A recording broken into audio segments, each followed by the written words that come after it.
بسم اللہ الرحمن الرحیم۔ السلام علیکم۔ 10th کلاس، آج ہم نے درس الرابع کا جیم پارٹ پڑھنا ہے، سورۃ الاحزاب کا رکوع نمبر 3۔ اعوذ باللہ من الشیطان الرجیم، بسم اللہ الرحمن الرحیم۔ لقد کان لکم فی رسول اللہ اسوۃ حسنۃ لمن کان یرجو اللہ والیوم الآخر وذکر اللہ کثیرا۔ لقد کانا یقیناً ہے، البتہ ہے یقیناً، لکم تمہارے لیے، فی رسول اللہ اللہ تعالیٰ کے رسول میں، اسوہ بولتے ہیں نمونے کو، مثال کو، حسنۃ اچھا، لمن کان یرجو اللہ ہر اس شخص کے لیے جو امید رکھتا ہے اللہ سے، والیوم الآخری اور روز آخرت پر امید رکھتا ہے، وذکر اللہ کثیرا اور اللہ کو یاد کرتا ہے کثرت سے۔ یعنی باپا ہمارا ترجمہ کیا ہے کہ تمہارے لیے اللہ کے رسول صلی اللہ علیہ وسلم کی پیروی کرنا سب سے بہتر ہے، یعنی ان کی زندگی بہترین نمونہ ہے ہر اس شخص کے لیے جس کو اللہ تعالیٰ سے ملنے اور روز قیامت کے آنے کی امید ہو، اور وہ اللہ تعالیٰ کا کثرت سے ذکر کرتا رہتا ہو۔ اب پچھلی رکوع میں آپ نے سورۃ الاحزاب کے دوسرے رکوع میں آپ نے غزوہ احزاب کا حال پڑھا تھا، تو یہاں پر مسلمانوں کو حکم دیا جا رہا ہے کہ آپ صلی اللہ علیہ وسلم نے، جیسے احزاب کا مقابلہ جو تھا جب خندق کھودی گئی، یہ نہیں تھا کہ نبی کریم صلی اللہ علیہ وسلم نے صرف مسلمانوں کو حکم دے دیا ہو، بلکہ مسلمانوں کے ساتھ عام انسانوں کی طرح آپ صلی اللہ علیہ وسلم نے محاذ جنگ پر ہر طرح کا ساتھ دیا۔ آپ کو میں نے بتایا تھا وہ خندق کھودنے کے لیے ایک صحابی جو تھے بھوکے رہ کر بھی انہوں نے خندق کھودی، اور آپ صلی اللہ علیہ وسلم نے بھی ان کے ساتھ شانہ بشانہ ان کے ساتھ آپ نے جو تھا وہ سارا کام کیا، اور آپ صلی اللہ علیہ وسلم نے دوسروں سے زیادہ دگنی تکلیفیں اٹھائیں۔ تو یہاں پر مسلمانوں کو حکم دیا جا رہا ہے کہ صرف نبی کریم صلی اللہ علیہ وسلم کی زندگی کے مطابق اپنی زندگیاں جو ہے وہ تمہیں گزارنی چاہیے، اور ان کے اتباع ان کا اتباع تمہارے لیے، تمہاری زندگی جو ہے وہ مسلمان ہونے کے لیے ان کا اتباع جو ہے وہ لازمی جزو ہے۔ اگر نبی کریم صلی اللہ علیہ وسلم کا اتباع کر کے آپ صلی اللہ علیہ وسلم نے رول ماڈل جو ہے آپ صلی اللہ علیہ وسلم کو اللہ تعالیٰ نے رول ماڈل بنا کر بھیجا، تو ہمیں اس رول ماڈل کے مطابق اپنی بہترین زندگی جو ہے وہ گزارنی ہے۔ وَلَمَّا رَأَى الْمُؤْمِنُونَ الْأَحْزَابَ اور جب مومنوں نے دیکھا الاحزاب لشکروں کو، قالوا هذا ما وعدنا اللہ، یعنی جب 25 یا 28 دن کے بعد، جب وہ میں نے آپ کو بتایا تھا کہ محاصرہ وہ جو تھا خندق کے اس پار جو تھے وہ لوگ جو تھے وہ ڈٹے ہوئے تھے کہ ہم کچھ نہ کچھ کر کے جائیں گے، 10,000 کا لشکر، لیکن اللہ تعالیٰ کی حکم کے مطابق آپ نے پچھلے رکوع میں پڑھا نا کہ اندیکھے لشکر تھے، تمہیں نہیں دیکھ سکتے تھے، پھر اللہ نے ایسی آندھی اور طوفان بھیجا کہ راتوں رات اس لشکر کا جب وہ صبح اٹھے مسلمان تو دیکھا کہ خندق کے پار ایسے تھا جیسے کسی جانور نے کھا کر، یعنی جو چارہ کھانے کے بعد جو اس کا حال ہو جاتا ہے، یعنی بچہ کچا سا اور بڑی، یعنی کوئی چیز جیسے خراب ہو جاتی ہے، ہر چیز تہس نہس ہوئی پڑی تھی۔ تو یہاں پر مسلمانوں نے جب دیکھا کہ انہوں نے اس کو لشکر جو ہے وہ جا چکے ہیں، کیونکہ طوفان آندھی ایسا طوفان اتنا زبردست تھا کہ کوئی کافر جو ہے وہ وہاں پر نہ رہ سکا، پھر مسلمانوں نے کہا ھذا ما وعدنا اللہ، تو وہ کہنے لگے یہ ہے وہ وعدہ جو ہم کو دیا تھا اللہ نے، ورسولہ اور اس کے رسول صلی اللہ علیہ وسلم نے، وصدق اللہ ورسولہ اور سچ کہا تھا اللہ اور اللہ کے رسول نے، وما زادہم اور نہ ان کا زیادہ کیا، الا ایمانا و تسلیما مگر ایمان اور فرما برداری۔ یعنی اس واقعے کے بعد کیا ہوا، مسلمان پکار اٹھے کہ اللہ یہ تو وہی وعدہ ہے جس کا خدا، جب مومنوں نے کافروں کو لشکر کو دیکھا تو کہنے لگے یہ وہی ہے جس کا خدا اور اس کے پیغمبر نے ہم سے وعدہ کیا تھا، اور اللہ اور اس کا پیغمبر وعدہ جو ہے وہ سچا کرتے ہیں، اور اس یعنی تائید ایزدی سے، اس اللہ تعالیٰ کی جو ایک غیبی طاقت، ایک غیبی جو مدد ملی، اس سے جو تھا مسلمانوں کے اللہ تعالیٰ پر، اللہ کے نبی پر یقین جو تھا وہ اور زیادہ پختہ ہو گیا، یعنی وہ ایمان میں اور اطاعت میں اور زیادہ بڑھ گیا۔ من المؤمنین رجال صدقوا ما عاہدوا اللہ علیہ، من المؤمنین، من سے، مومنین مومنوں میں سے، رجال رجل کی جمع ہے، ایسے آدمی بھی ہیں صدقو جنہوں نے سچا کر دکھایا، ما عاہد اللہ جو انہوں نے عہد کیا تھا اللہ تعالیٰ سے، علیہ یعنی اس پر، فمنہم اور ان میں سے، من وہ بھی ہے، قضا جو پورا کر چکا ہو، نحبہ اپنی نظر کو، اپنی منت کو، ومنہم اور ان میں سے وہ بھی ہے، من ینتظر جو بھی انتظار میں ہے، وما بدلوا اور نہیں انہوں نے تبدیلی کی، تبدیلاً کوئی بھی تبدیلی کرنا۔ مومنوں میں سے کتنے ہی شخص ایسے ہیں کہ جو اقرار انہوں نے اللہ تعالیٰ سے کیا تھا اس کو سچ کر دکھایا، اور ان میں سے بعض تو ایسے ہیں جو اپنی نظر سے، اپنی منت سے فارغ ہو گئے ہیں، اور بعض ایسے ہیں کہ انتظار کر رہے ہیں اور انہوں نے اپنے قول کو ذرا بھی نہیں بدلا۔ یہ کیا، اس سے مراد کون سے لوگ ہیں؟ اس سے مراد بیٹا وہ لوگ ہیں کہ جو غزوہ بدر اور غزوہ احد میں کچھ اپنے ذاتی وجوہات کی وجہ سے، ذاتی کی کچھ مجبوریوں کی وجہ سے غزوات میں مسلمانوں کے ساتھ، آپ صلی اللہ علیہ وسلم کے ساتھ غزوہ میں جو تھے یعنی حصہ نہ لے سکے، لڑائی نہ لڑ سکے، جس کے بعد انہوں نے اللہ تعالیٰ سے وعدہ کر رکھا تھا کہ اب آئندہ اس کے بعد جو بھی لڑائی ہوگی یا جو بھی کچھ ایسا مارکا ہوگا ہم ان میں بڑھ چڑھ کر حصہ لیں گے۔ تو ان میں سے ایسے ہی تھے جو ایک انس بن نضر تھے، وہ غزوہ احد میں، اور اسی طریقے سے حضرت طلحہ تھے، حضرت معاذ تھے، یہ حضرت طلحہ وغیرہ یہ سب جو تھے یہ اللہ تعالیٰ سے انہوں نے وعدہ کر رکھا تھا کہ ہم اللہ تعالیٰ کے راستے میں اپنی جان دیں گے، تو انہوں نے اپنی جان جو ہے وہ اللہ تعالیٰ کے راستے میں لڑتے ہوئے خود یعنی دی، اور پھر اس سے یہ ہوا کہ یعنی جو وعدہ تھا کہ اپنی نظر یعنی اپنی منت کے یہ جان دی ہوئی اسی کی تھی، حق تو ہے یہ ہے کہ حق ادا نہ ہوا کہ اللہ تعالیٰ سے جو وعدہ، کیونکہ اللہ تعالیٰ نے انسان کو دنیا میں بھیجا ہے، تو یہ اس زندگی کا سب سے بہترین مصرف یہی ہے کہ جس نے یہ تحفہ دیا ہے زندگی کا، اس زندگی کو اسی کے راستے میں لوٹایا جائے۔ تو یہاں پہ مراد وہ صحابہ جنہوں نے اللہ تعالیٰ سے اپنی جانوں کا سودا کر رکھا تھا، غزوات میں جب وہ جان کا نذرانہ پیش کر دیتے ہیں تو اس سے مراد وہ ہیں، اور باقی لوگ جنہوں نے اپنی نظر یا منت پوری نہیں کی، یعنی کچھ لوگ جو بھی جامع شہادت نوش کرنے کے خواہاں ہیں لیکن ابھی جو ہے وہ جامع شہادت نوش نہیں کر سکے، انہوں نے شہادت کا جام نہیں پیا، ان میں سے مراد جو بھی منتظر ہیں ان سے مراد یہ ہے، یعنی اس سے وہ تبدیل نہیں ہوئے، اپنے بالکل بھی اپنے کسی بھی عہد سے وہ بھاگے نہیں ہیں، یعنی انہوں نے اللہ تعالیٰ سے جو اللہ تعالیٰ کے دین کی اور کہ سربلندی کا اور آپ صلی اللہ علیہ وسلم کی حمایت کا جو وعدہ انہوں نے کر رکھا تھا، انہوں نے ان صحابہ نے اس سے وہ پھرے نہیں ہیں، انہوں نے پورا کر کے دکھایا ہے، خواہ غزوہ احزاب ہو، خواہ غزوہ بدر یا احد ہو یا کوئی اور غزوہ ہو، تو وہ یہ نہیں تھا کہ وہ حالات کو دیکھ کر جو ہے وہ پلٹ گئے یا حالات کو دیکھ کر جو ہے وہ مصلحت کا شکار ہو گئے، بلکہ انہوں نے جو ان کی دلی خواہش تھی اس پر وہ قائم دائم رہے۔ لیجزی اللہ الصادقین بصدقہم ویعذب المنافقین ان شاء او یتوب علیہم ان اللہ کان غفور رحیما۔ لیجزی تاکہ جزا دے اللہ تعالیٰ الصادقین بصدقہم سچے لوگوں کو ان کے سچائی کے ساتھ، ویعذب المنافقین اور وہ عذاب دے دے منافقوں کو، ان شاء اگر وہ چاہے، او یتوب علیہم یا وہ ان کی توبہ قبول کر لے یا ان پر وہ رجوع کر لے، ان اللہ کان غفور الرحیمہ بے شک اللہ تعالیٰ بخشنے والا رحم فرمانے والا ہے، یعنی تاکہ اللہ تعالیٰ سچوں کو ان کی سچائی کا بدلہ دے دے اور منافقوں کو چاہے تو عذاب دے اور چاہے ان پر مہربانی کر دے، یعنی یہ اللہ کی مرضی ہے، منافق کو اللہ سزا دے دے یا اللہ تعالیٰ سے کوئی پوچھنے والا نہیں ہے۔ قرآن میں ہے نا لا یسأل عما یفعل وهم یسألون، کہ تم سے وہ کسی نہیں پوچھا جائے گا اس سے کہ وہ کیا کرتا ہے، ہاں باقی لوگ ضرور پوچھے جائیں گے، کیونکہ یعنی اللہ تعالیٰ کی مرضی ہے کہ اللہ کسی کو معاف کرنا چاہے معاف کر دے، اللہ کسی کو پکڑنا چاہے تو پکڑ لے، بے شک اللہ تعالیٰ بخشنے والا مہربان۔ ورد اللہ الذین کفروا بغیظہم لم ینالوا خیرا وکفی اللہ المؤمنین القتال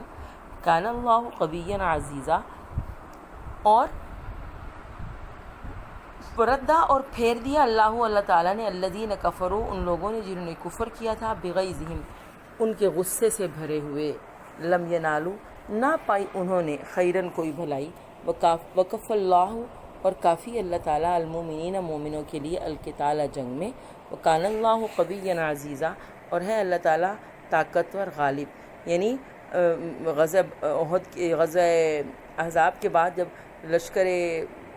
جو کفار تھے مشرکین کے اور یہودیوں کے جتنے بھی سارے احزاب یعنی جتنے بھی گروہ تھے بغیر کچھ حاصل کیے وہاں سے بھاگے، سوائے ایک شخص جو تھا جس کی جو تھی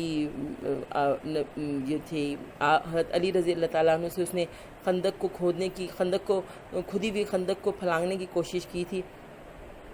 عمر بن عبد جو تھا ایک بہت بڑا بہادر پہلوان تھا، اس نے اپنی جس کو کہا سمجھا جاتا تھا کہ وہ 1000 سوار یا 1000 یعنی بہادروں کی طرح کا یعنی اتنا بڑا سورما تھا کفار کی طرف سے، وہ اپنی طرف سے بڑا شیخی میں آتا ہوا بگھارتا ہوا آیا کہ میں دیکھتا ہوں، تو وہ خندق میں پہنچا تو علی رضی اللہ تعالیٰ عنہ نے بھی جو تھی وہ اس کے ساتھ لڑائی کی، خندق میں کودے، تو حضرت علی جو تھے وہ بہت زیادہ وہ نہیں تھے، یعنی آپ کی جو تھی وہ بظاہر جو آپ کی قد و قامت تھا وہ بہت زیادہ یعنی لمبے چوڑے نہیں تھے، آپ کے قد بھی بہت زیادہ لمبا نہیں تھا اور آپ یعنی جسمانی لحاظ سے بھی دبلے پتلے، لیکن اتنے بڑے پہلوان کو حضرت علی نے جو تھا وہ جہنم واصل کیا۔ اور پھر جو تھا یہ سب کچھ یعنی اتنے بڑے اپنے سورما کی بھی لاش لے کر جب وہ وہاں سے جاتے ہیں تو یہاں پر پھر وہ غصے میں کھول رہے ہوتے ہیں کہ ہم اتنے دن وہاں رہے اور سوائے اس کے کہ ہمیں جو تھا وہ وہاں پہ جان بچا کر بھاگنا پڑا اور ہم آئے تھے یہاں پر مسلمانوں کے ساتھ لڑائی کرنے کے لیے، لیکن یہاں پر جو تھا وہ اپنی جان بچانے کے لالے پڑ گئے، تو یہاں پر وہ جو تھے وہ سوائے غصے میں پیچ و تاب کھانے لگے۔ اور اسی پر آپ صلی اللہ علیہ وسلم نے مسلمانوں کو خوشخبری بھی دی تھی کہ اللہ تعالیٰ کی طرف سے آپ صلی اللہ علیہ وسلم کو یہ خبر سنا دی گئی تھی کہ آج کے بعد کبھی مشرکین جو ہیں مسلمانوں کی طرف حملہ نہیں کریں گے۔ یہ آخری مرتبہ تھا کہ جب غزوہ احزاب میں مسلمانوں کی طرف احزاب جو ہیں وہ چڑھ دوڑے تھے، اس کے بعد آپ جتنی بھی تاریخ دیکھ لیجیے آپ صلی اللہ علیہ وسلم کی حیات طیبہ میں بھی، اس کے بعد پھر مشرکین مکہ کی یا کسی اور کی اس طرح کی عسکری طاقت کا مظاہرہ کرنے کی ضرورت جو تھی وہ نہیں ہوئی تھی،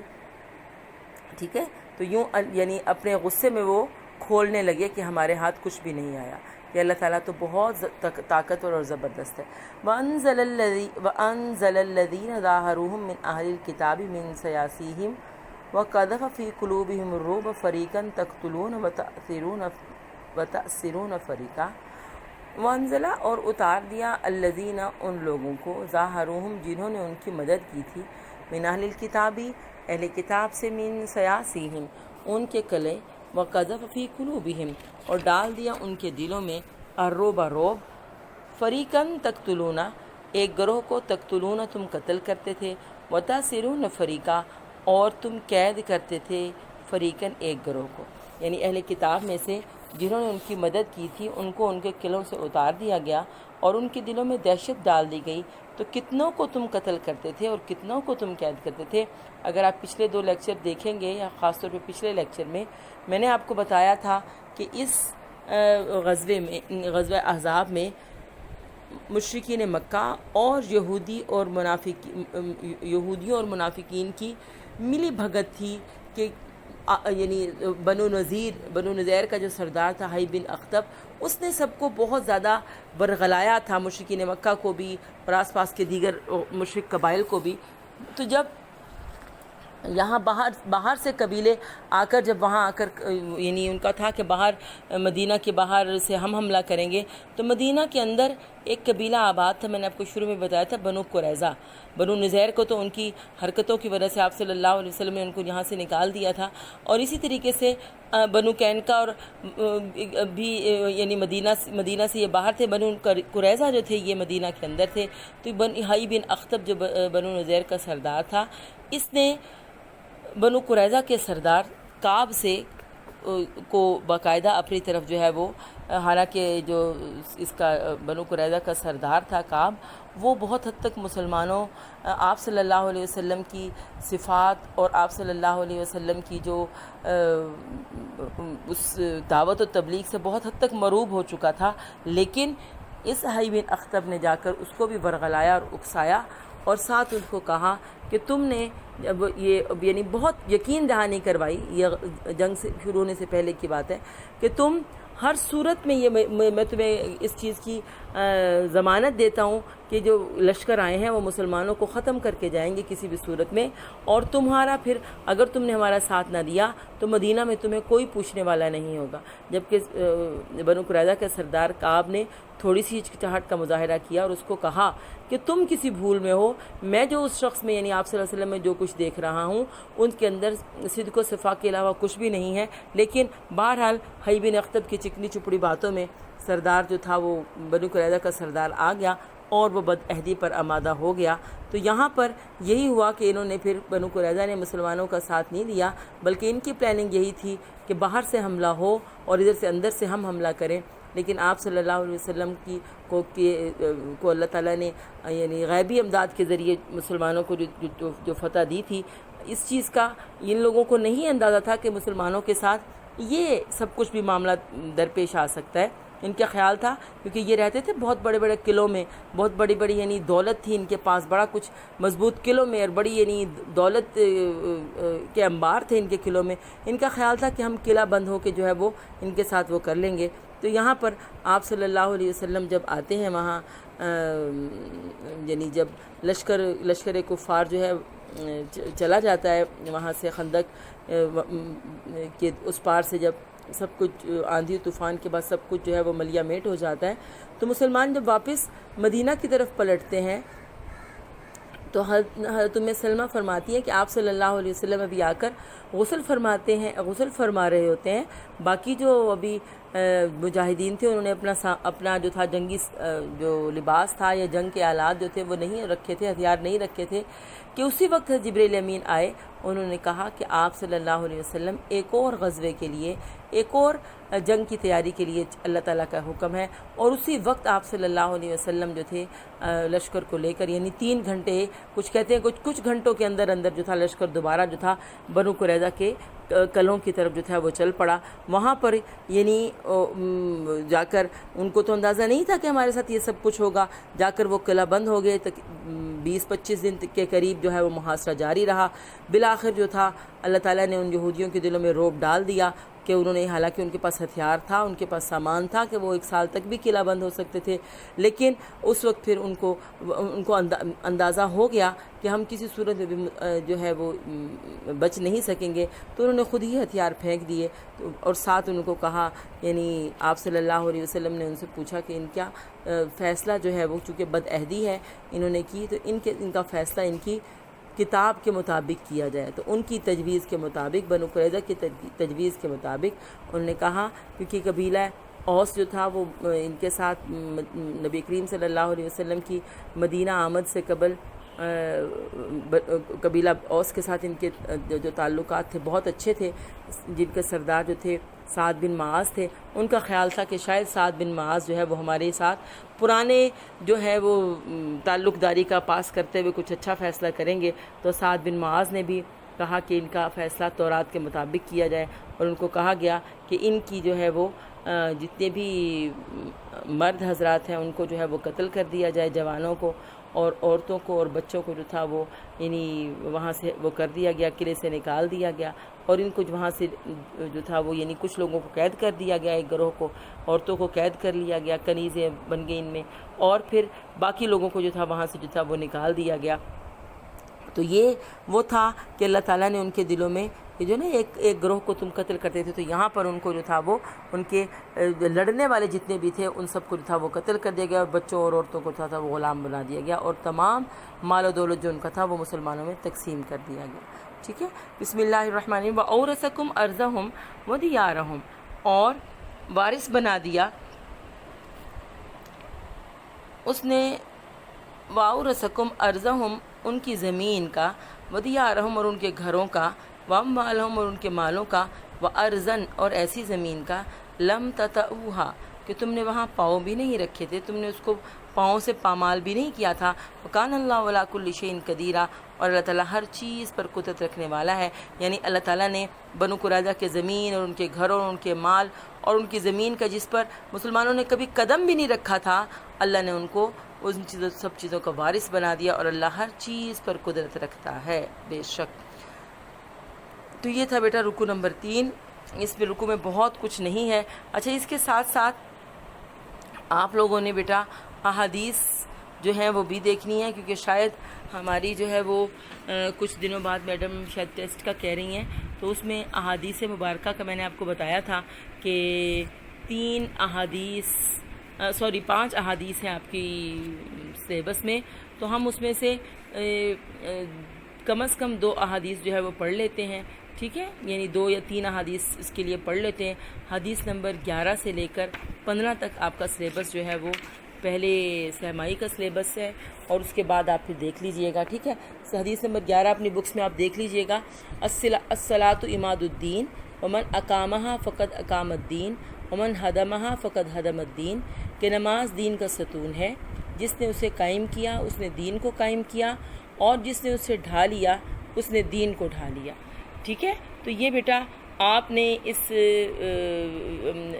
جو حدیث مبارکہ ہے اس کی ترجمہ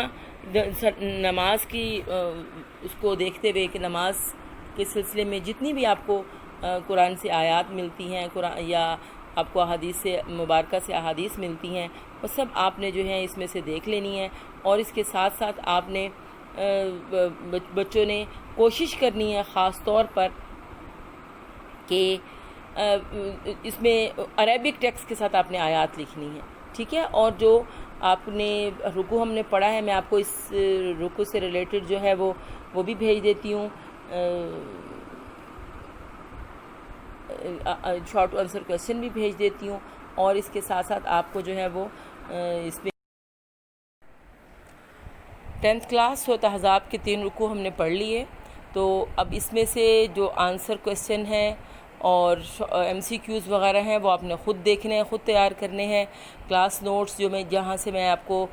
جس سے پڑھا رہی ہوں وہاں پہ بھی آپ کو بہت زیادہ مل جائیں گے، اور اس کے علاوہ کہیں اور سے بھی آپ یا بک میں سے ہی اچھے طریقے سے تیار کر لیں. تو اس کی ایکسرسائز کے کویسچن اور ان میں سے MCQs وغیرہ آپ نے خود بہت اچھے سے تیار کرنے ہیں، کیونکہ شاید آپ کے بہت جلد منتھلی ٹیسٹ یا میڈم کوئی ٹیسٹ کا پلان کر رہی ہیں. تو اس کے لیے ہمیں احادیث اور ٹاپک بھی پڑھنا ہے. تو آج ہم حدیث نمبر 11 پڑھتے ہیں، اور وہ ترجمہ جو 3 رکوع ہیں وہ آپ نے ترجمہ اچھا سا یاد کر کے، بہت کم بچوں نے میرے پاس بھیجا ہے، آپ میرے پاس بھیجنے سے زیادہ آپ اس کو یاد کرنے کی فکر کریں، اور یاد کرنے کے بعد اس کو لکھ کے پھر مجھے آپ اس کو بھیجیں. بسم اللہ الرحمن الرحیم. الصلاۃ عماد الدین ومن اقامہا فقد اقام الدین ومن ہدمہا فقد ہدم الدین. الصلاۃ عماد الدین کہ نماز دین کا ستون ہے، ومن اقامہا جس نے اس کو قائم کیا، فقد اقام الدین اس نے گویا دین کو قائم کیا، ومن ہدمہا اور جس نے اس کو گرا دیا، منہدم کر دیا، فقد ہدم الدین تو گویا اس نے دین کو گرا دیا. یعنی اس میں دین کو ایک عمارت سے تشبیہ دی گئی ہے جس کا ستون کیا بتایا گیا ہے، نماز. آپ نے ارکان اسلام یعنی مسلمان ہونے کے لیے جو بنیادی شرائط ہیں کلمہ شہادت کے بعد، اس میں سب سے پہلی بنیادی شرط نماز قائم کرنا ہے. نماز جو ہے وہ مسلمانوں پر دن میں 5 مرتبہ یعنی 5 مقررہ اوقات جو ہیں وہ ان الصلاۃ کانت علی المؤمنین کتابا موقوتا کہ نماز مسلمانوں پر مقررہ اوقات میں فرض کی گئی ہے. تو اس میں اللہ تعالیٰ سے ملاقات جو ہے، نماز جو ہے وہ کیا ہے، اللہ تعالیٰ کے حضور کھڑے ہو کر اس چیز کا انسان کا اپنی بندگی کا اظہار ہے کہ اللہ تعالیٰ نے کہ جو مجھے اس دنیا میں بھیجا ہے، اس دنیا میں اللہ تعالیٰ نے زندگی گزارنے کے لیے اللہ تعالیٰ نے جو کچھ اصول میرے لیے مرتب کیے ہیں، میں ان اصولوں کے سامنے سر تسلیم خم کرتا ہوں، اور ان کے مطابق اپنی زندگی یعنی ایک جیسے غلام انسان جو ہے وہ اپنے آپ کو غلام سے تشبیہ دیتے ہوئے تو مالک الملک کے سامنے جو ہے وہ سر جھکا کر اس کے احکامات کو بجا لانے کا اقرار کرتا ہے. اصل میں نماز جو ہے وہ اس چیز کا وہ ہے. تو نماز ہی اگر انسان کی درست ہوگی نا، تو تو آپ یہ دیکھیے گا کہ نماز اچھی تو زندگی اچھی ہے تو اللہ تعالیٰ پھر انشاءاللہ اللہ کی رضامندی کے ساتھ موت بھی اچھی ہوگی تو آگے کے تمام مرحلے جو ہوں گے وہ آسان ہوں گے. تو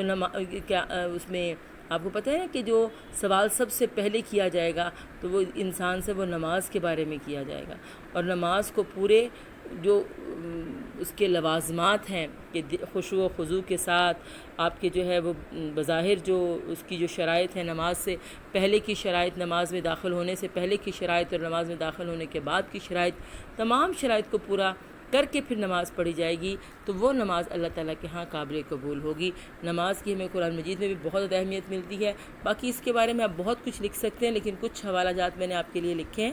کہ آپ اس کو نوٹ کر لیجئے. قرآنی حوالہ جات ہیں، قرآنی کچھ آیات ہیں اس کو آپ نے اپنے ٹاپک میں ایڈ کرنا ہے، ٹھیک ہے نا. اور اسی طریقے سے کچھ احادیث مبارکہ ہیں کہ جس میں جہاں سے ہمیں نماز کی اہمیت کا اندازہ ہوتا ہے. تو نماز جو ہے بیٹا آپ نے صرف یہ نہیں ہے کہ آپ کو بتایا جاتا ہے، نماز ہم نے خود دل کی خوشی کے ساتھ اللہ تعالیٰ کے سامنے جو ہے وہ اس چیز کا اظہار کرنے کے لیے کہ اللہ تعالیٰ کے ہم فرما بردار بندے بن جائیں، اللہ تعالیٰ ہمیں جو ہے وہ اپنی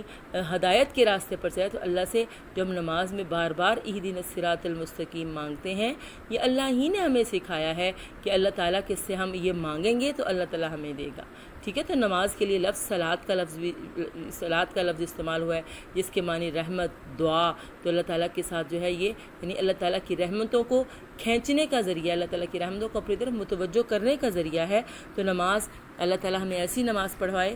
جو اللہ تعالیٰ کے ہاں قابل قبول ہو. جو اللہ تعالیٰ جس نماز یعنی ایسی نماز نہ ہو کہ جو ہماری نماز جو ہے وہ ہمارے ہی خلاف جو ہے وہ ہماری گواہی دے رہی ہو، تو بلکہ نماز ایسی ہو کہ جو ہمارے دل، اور ہمارے جسم، ہماری یعنی باطن اور ظاہر سب کے لیے جو ہے وہ نور کا باعث ہوگی، ٹھیک ہے نا. تو ایسی نماز جو ہوگی وہ اللہ تعالیٰ کے ہاں قابل قبول ہوگی. اللہ تعالیٰ سے دعا ہے کہ وہ ہمیں نماز پڑھنے کی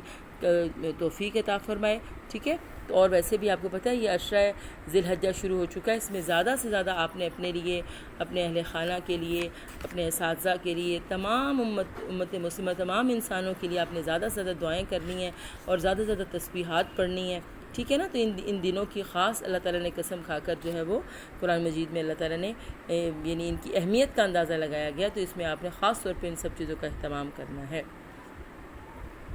اور آپ کو جس چیز کی سمجھ نہیں آئے گی پھر کلاس کے دوران آپ پوچھ لیجئے گا. اوکے، اللہ حافظ.